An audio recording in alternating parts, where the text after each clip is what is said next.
This year's best kept secret for a film was the debut of a new antagonist character in the Terrifier franchise. That is the little pale girl played by Amelie McLean, who stole every single scene that she was in. But that best kept secret comes with a lot of unanswered questions.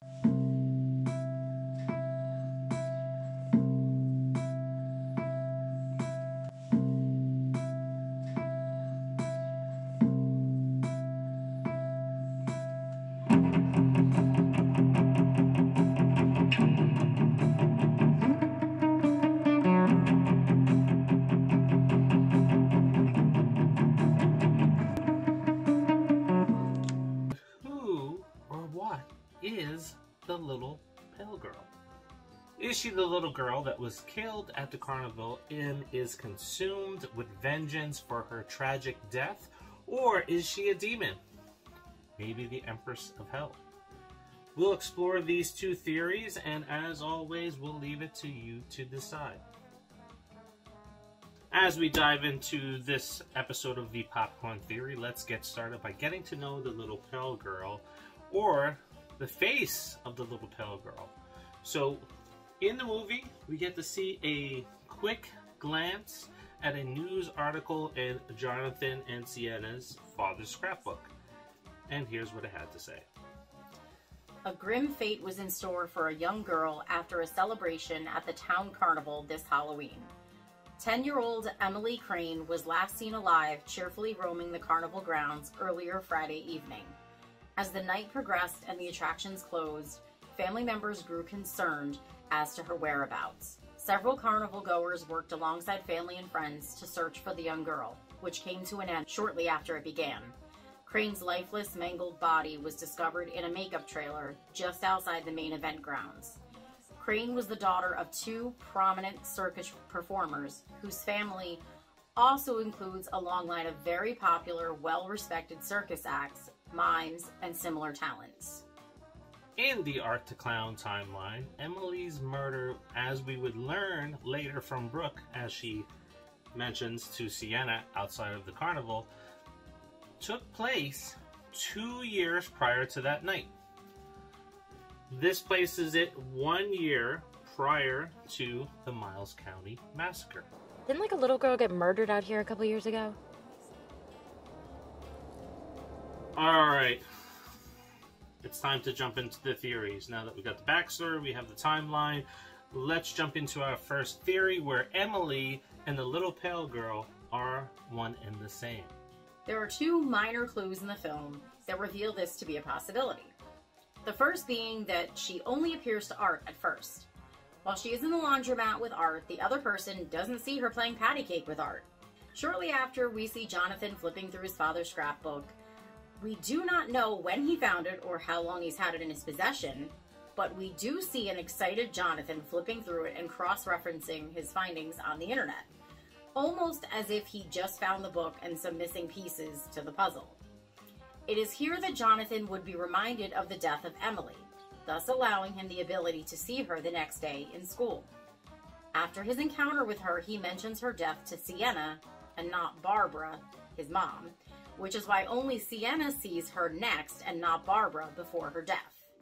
Her appearance to the living almost appears to be like she's being summoned by the person who speaks her name or remembers her, something we have seen with Candyman, a vengeful spirit who cannot rest due to his unjust death. Candyman, Candyman, Candyman, Candyman, Candyman. I find this very interesting.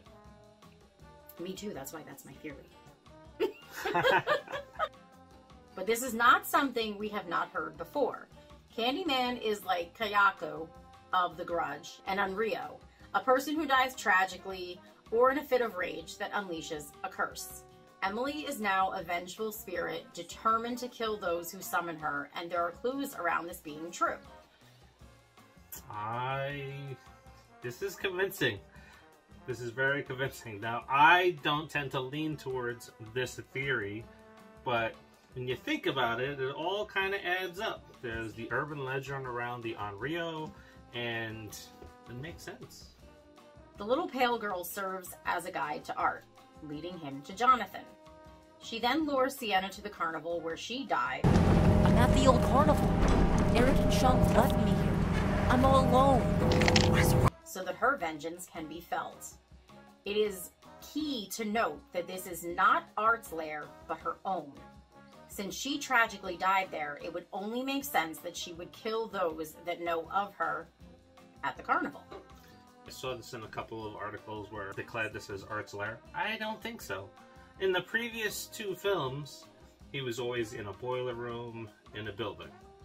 So why all of a sudden is he in a carnival? Yeah, no, it makes more sense because she came from a carnival family.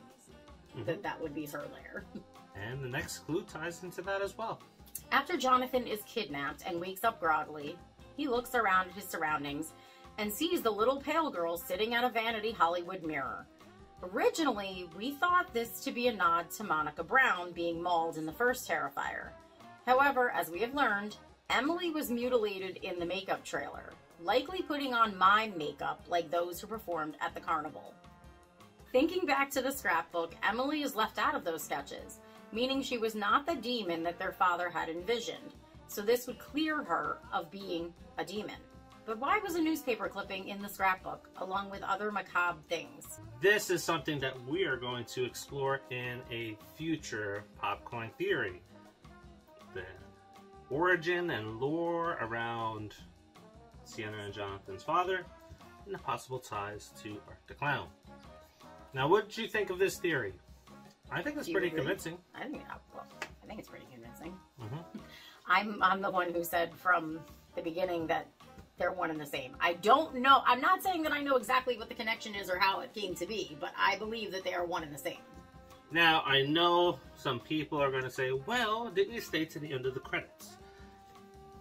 It's revealed what she is. However, also at the end of those credits, Damien did mention that he kind of tweaked this character a little bit. So I would not put it past him to change some things around with this character depending on if the story leads him a certain direction. So I wouldn't bank on him just being a demon, but guess what? We have a theory for that one, and that's my theory. Our second theory is that the little pale girl is not Emily, but instead a powerful demon that is referred to as the Empress of Hell. And her not being in the scrapbook can be explained.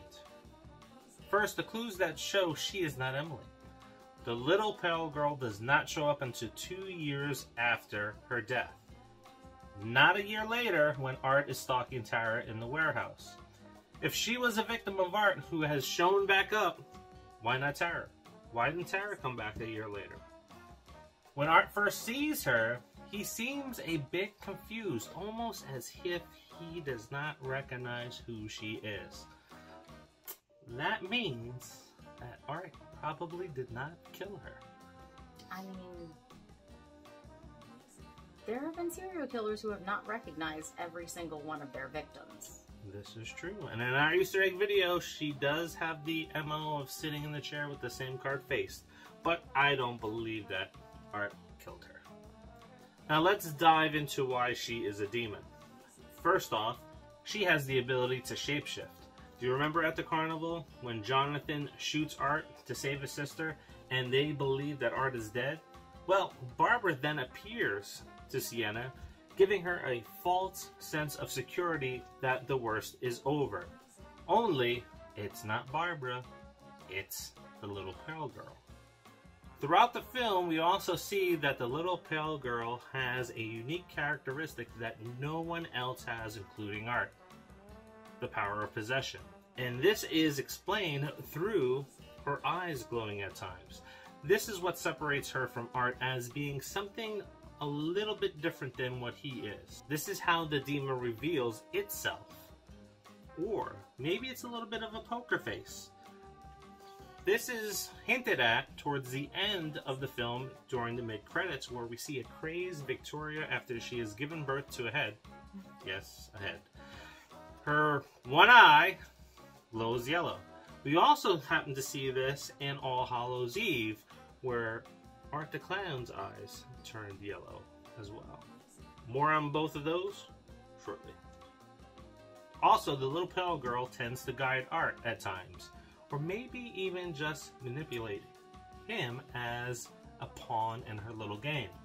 Her supernatural abilities can be found in one demon, known as the Empress of Hell, which I've plugged already, and also known as the Mother of Demons. And the little pale girl is Lilith.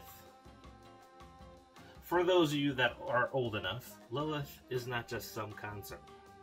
Lilith is something greater than that. Are you talking about the Lilith Fair? I am talking about the Lilith Fair. Okay, well that I know, but I don't know this. Maybe many people don't. So, Lilith was actually the first wife of Adam. Who's Adam? Adam and Eve, of course. And she rebelled against Adam and abandoned him in the Garden of Eden. What did God do? Casted her out, just like Lucifer. Now, Lilith is the only demon considered to be an equal to Lucifer, and whose powers we see the little pale girl exhibit during this film. When we first meet the little pale girl in the laundromat, she coerces Art into doing her bidding and hunting down Jonathan and Sienna,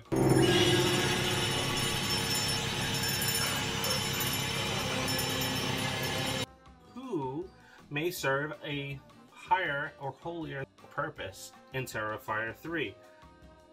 Lilith's fall from heaven had prompted her to align with other angels in a war with heaven. So it only makes sense here that she is picking up where she may have left off in the past or may have failed in the past, because she recognizes something within Sienna. So she's going to use Art to vanquish them. Lilith is also sadistic and toys with her victims before killing them. Something that we see Art do a lot in Terrifier 2. Now, while you may be thinking that Art did this in Terrifier 1, pause. Let's think about this. He killed everybody off very quickly in that other movie. And you can't say he was toying around with Tara, because Tara was giving him a run for his money. She was kicking his ass at certain times. So he wasn't toying with her like he did with Allie, or like he was doing with Sienna and Jonathan in the carnival. Well, he toyed with her a bit because he dismembered her friend in front of her. Yes. I guess maybe you can consider that toying. I can consider... Why is that not? You're psychologically fucking with someone. Okay, maybe. I mean, I'm sorry, but that's like your best friend in the world, right? And now she's hung up, side down, completely nude, and she gets sawed in half starting at the crotch. And you have to sit and watch. That's toying. But would a cat kill another mouse in front of a mouse it's about to kill? No. No, but the difference is these are humans that he's messing with. So that's why. Because they have the emotions that a cat and mouse don't. Cats don't give two shits about anybody. Neither does Art. But the humans that he's messing with do. Lilith can also possess others, as mentioned. And aside from what we mentioned earlier, the little pale girl reveals herself to Art leaning forward in a chair, waving. Just like we saw in All Hallows Eve, where Art was kidnapping the girl, and he also was sitting in a chair, leaning forward and waving in a similar fashion. Now, why do I think that she is using Art to hunt down Sienna and Jonathan? Well, Lilith would have possessed Jonathan and Sienna's father. And why do I say that? And that is because, as we heard in the film, He had like this giant brain tumor that, I don't know, it just made him do all this fucked up shit. And he was like seeing things, and he got really abusive towards the end. So this could have been Lilith's first attempt at trying to kill off the two kids. And when it failed, she just lost the dad. Or maybe he committed suicide to prevent that from happening. So now that her job is not finished, what better way to do it than send in Art the Clown? No. Cue the music, send in the clowns. Now, a recent update to the lore of Lilith is that when she appears to humans, she likes to take the form of little girls. thus Emily. But why Emily? That is the topic for another popcorn theory that we have figured out and involves a possible second killer in the film. Lastly, Lilith is known as the mother of demons and has the ability of fertility and creation. As mentioned before during the mid-credits, we get to see Victoria give birth, and during All Hallows Eve, we also get to see the ritual take place in the Ninth Circle, where the kidnapped victim for Art is served up to be impregnated with a demon.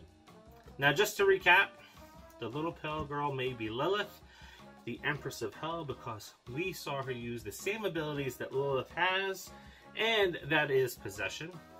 The yellow eyes that Victoria and Art have displayed in various points in this franchise. Shape-shifting. Remember, she appears as a girl in most of the movie, and then she tries to trick Sienna by appearing as Barbara. The manipulation of others, toying with her victims like a cat with a mouse, and then supernatural reproduction. As always, this is just our theories, and we will leave it to you to decide which one is right. If you don't agree with us, that's fine. Drop your own theory into the comments below so that we know what you think. So also, going back to the toying with the victims, like cat and mouse, and not because you went back to it, because I need to. And you say that Art doesn't do this, but I think he does this a lot. I mean, look at in the Halloween store. He toyed with Sienna. This is after the little pale girl had arrived. But I'm just saying. Okay, and what about in the first Terrifier in the pizza place? He toyed with Dawn and Victoria. Can't say he didn't. He did. Sat there and stared at them. Yeah, but then he would just like stare at them, and then, you know, the little like, you know, he toys. He does. Maybe. Do you think that's toying around? Yes. I think toying around is playing around right before you kill somebody. You know, whip them with that homemade chain that he has. No, because he's toying with them and he's getting inside their head. Yeah, I guess you can consider it that. I don't. Okay, whatever. But that's why there's... You believe in your demons and this Lilith chick, and I'm gonna go with reality. I'm just gonna say, right? You're gonna go with reality? Why did it take her 2 years to show up? And where's the other people that he killed? I figured Tara would show up. Maybe even Dawn. But it's just her. So, there's no rhyme or reason as to why that happens. Sometimes it just does. So you help us decide by letting us know which theory you think is right. Or just tell us, you know what? Both of them are crap. This is what I think. So, and drop that into the comments. Because, hey, that's what makes it fun about movies like Terrifier and like Scream, because we get to theorize around what the hell is going on. But let's be honest, what makes it even more fun is when I beat him. And as we are filming this right now, we have 2 polls that are live, so I can't announce who is the true winner, but you will see some results magically appear here at the time of editing and where we stand on the Facebook and the YouTube community poll. The poll that I didn't even know existed until a little while ago. The poll that she asked me to do when we did the last video. I know, and then I didn't realize that he did it. So you'll see the results on where we're at before this video releases, and then we'll leave those up, and you can still add to that poll in our community section to see if we swayed you any different. See if he swayed you, because I was winning. Anyway, don't forget it is the quest for 5,000 subscribers, and you can help us get there by liking, subscribing, sharing, and dropping comments. And voting for me in the poll. Well, the poll won't help us. Adding comments to this video will, because the more comments and the more likes that this gets, the broader the audience that gets to see this. And when we hit 100 comments, 100 likes, there will be a winner of some prizes. And we should be giving out a prize soon, right? Yes, we'll be announcing that this weekend, probably before this video releases or right afterwards. Also, when we hit 5,000 subscribers, you will have a chance to win this box of Strawberries and Scream cereal signed by David Arquette and Matthew Lillard. So help us get there and help us shine a light on other great independent films and artists that are out there. So, what do you think? And until the next Popcorn Theory, we talk about the possibility of 2 killers in the Terrifier franchise. See ya. See ya.